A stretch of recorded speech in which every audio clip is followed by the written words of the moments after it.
Brought to you by DeskReadyLeads.com.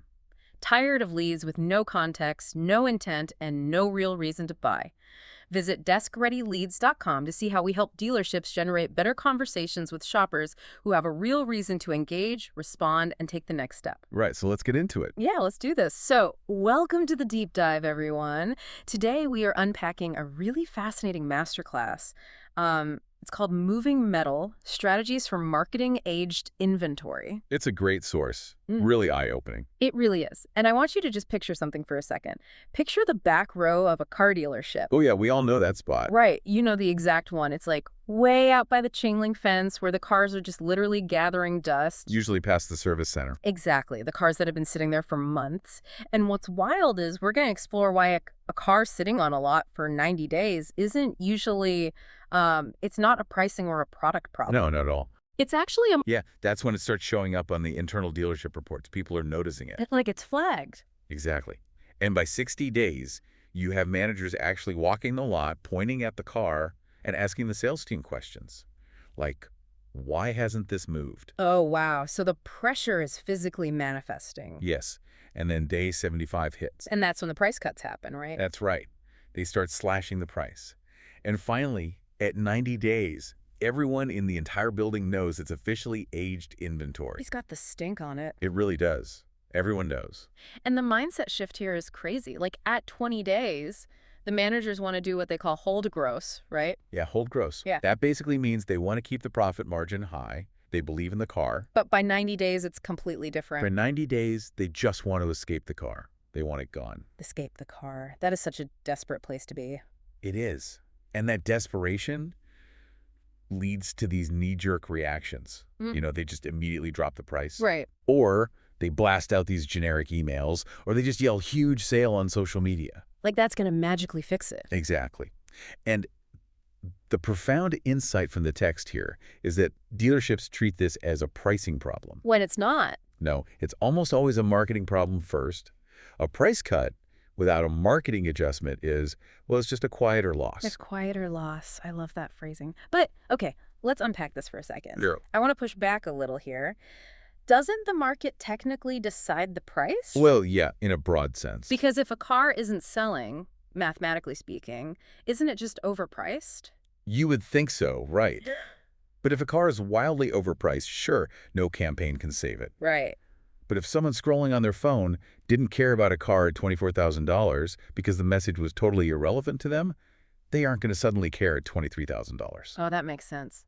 It reminds me of, think of a bakery, right? Okay. Imagine a bakery discounting 3-day-old muffins. Right, they're getting stale. Exactly. If they just mark them down 50%, I'm still not going to buy a stale muffin. Because you don't want a stale muffin. Right. But if they chop those same muffins up, put them in a bag, and say, you know, perfect for making homemade bread pudding. Oh, wow. Yes. Suddenly I want it. Discounting doesn't fix a lack of desire. That is a perfect analogy. You gave the item a job to do. Right. A context. Exactly. And because managers panic, like we established in that timeline, they forget all about context. They just panic and group everything together. Yeah, they dump all these aged cars into one massive generic marketing bucket. The clearance bucket. A clearance bucket. They group cars by age instead of by the reason someone would actually buy them. Which is such a mistake. It's a huge mistake. The source contrasts this really well. It compares inventory advertising with demand generation. Okay, break that down for us. What is inventory advertising? Inventory advertising is basically just saying, here is a car, it's a photo, the mileage, the price, it assumes you already want it. And demand generation. Demand generation says, here is why this specific car solves your specific problem. Oh, I see. The text gives a great example. Imagine a 2021 SUV with 62,000 miles on it. Okay. If you just market that as used SUV for sale, people scroll right past it. It's just noise. Exactly. But if you thrive on demand generation, you change the message to need a third-row SUV without a new car payment.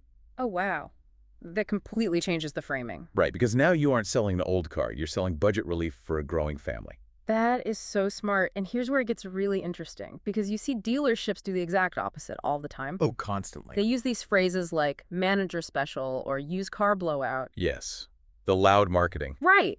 But the customer doesn't care that the car is 74 days old. Not at all. And they definitely don't care that the manager is stressed out about his floor plan costs. No, the customer only cares about their own monthly payment and their own needs. It's like a really desperate dating profile. A dating profile. How's Yeah, imagine a dating profile that just says, "Please date me. I've been single for 90 days."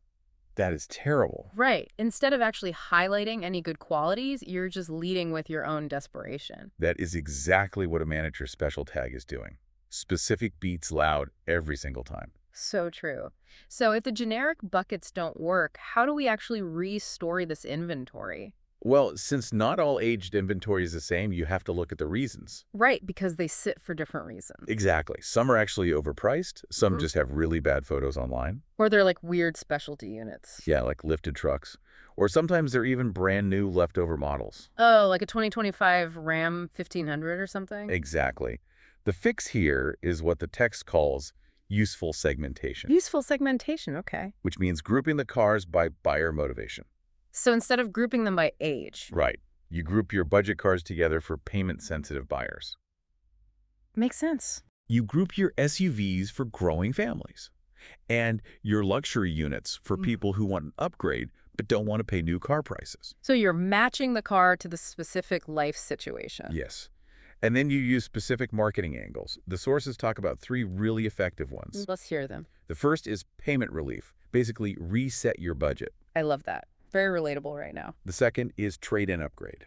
Which is what, like, your car is worth more than you think. Exactly. Use your equity to get into something better. Hmm. And the third one is my favorite, the room-making campaign. Room making. Like, we need space on the lot. Exactly. The message is we literally have trucks arriving with new cars.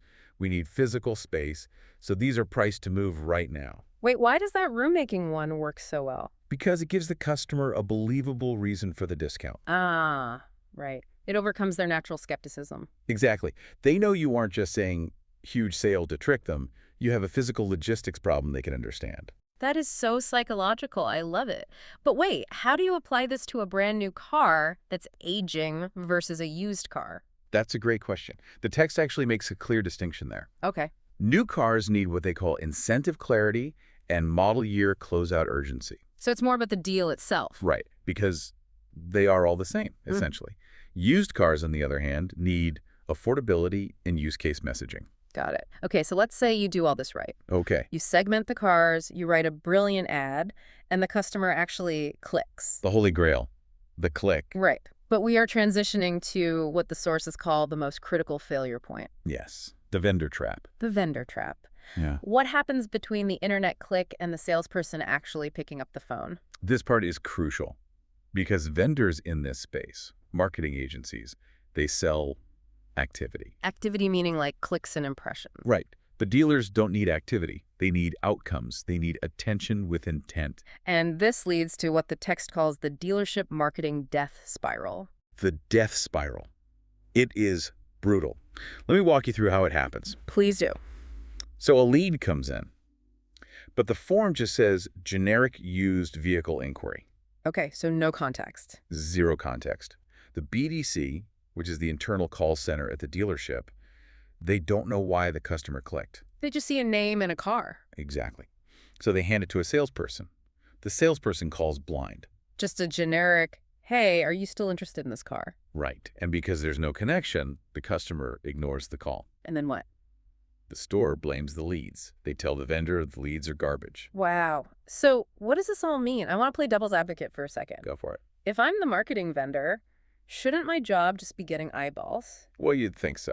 Because why is it my fault if the salesperson on the floor can't close the deal? Because aged inventory requires active selling based on context. Active selling, meaning you have to actually work it. Right. If a salesperson just sees a generic lead from Facebook, they assume it's low-intent junk. Ah, so they don't even try that hard. Exactly. They ignore it. The fix here is better lead forms. Forms that actually ask qualifying questions? Yes. Questions like, what are you driving now? Or, are you trying to stay under a certain monthly budget? So you capture the actual motivation. Right.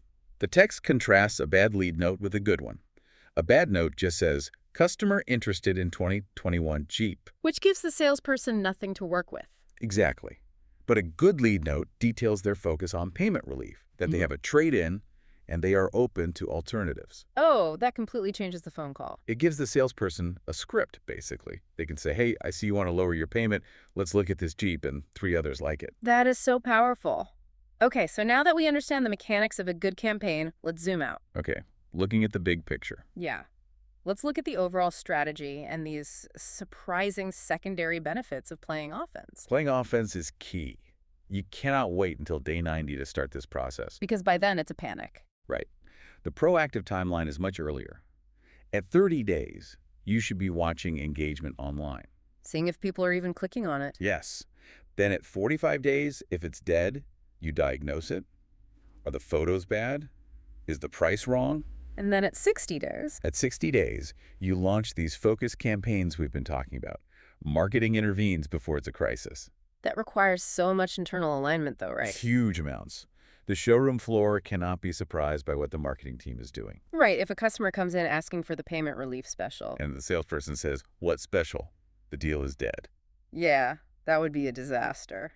Salespeople need to know exactly what the ad promised. Exactly. And when you get this right, you unlock what the sources call the hidden opportunity. Okay, what is the hidden opportunity? Often, a customer clicks an ad for an aged SUV. They come into the store, Right. they sit in it, drive it, and realize it's just not a fit for them. So they leave. No, because the salesperson knows their motivation, they pivot. They sell them a fresh piece of inventory that just arrived yesterday. Wait, really? Does this mean a successful aged inventory campaign might result in selling a car that just got off the truck? Absolutely. It happens all the time. The campaign worked because it started a conversation. It's basically like bait and pivot, but in a good way. In a highly consultative way, yes. Sure. You solved their problem with a different vehicle. So the true scoreboard isn't just about selling that one old car. No. Don't track vanity metrics like clicks. Track conversations started. And trade-ins acquired. Exactly. And similar units sold.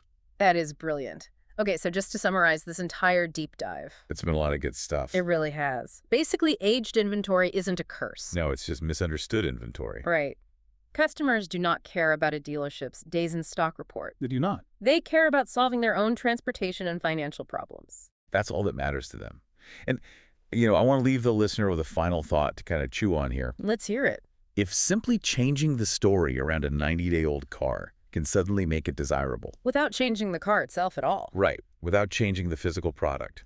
How many of our own daily purchases are driven entirely by the context marketers create? Oh, wow. Are we actually buying the item? Or are we really just buying the story that solves our problem? Are we buying the stale muffin or are we buying the bread pudding? Exactly, we're buying the bread pudding. I love that. Thank you so much for joining us on this deep dive. And to the listener, keep looking for the real stories behind the products you buy. We'll see you next time.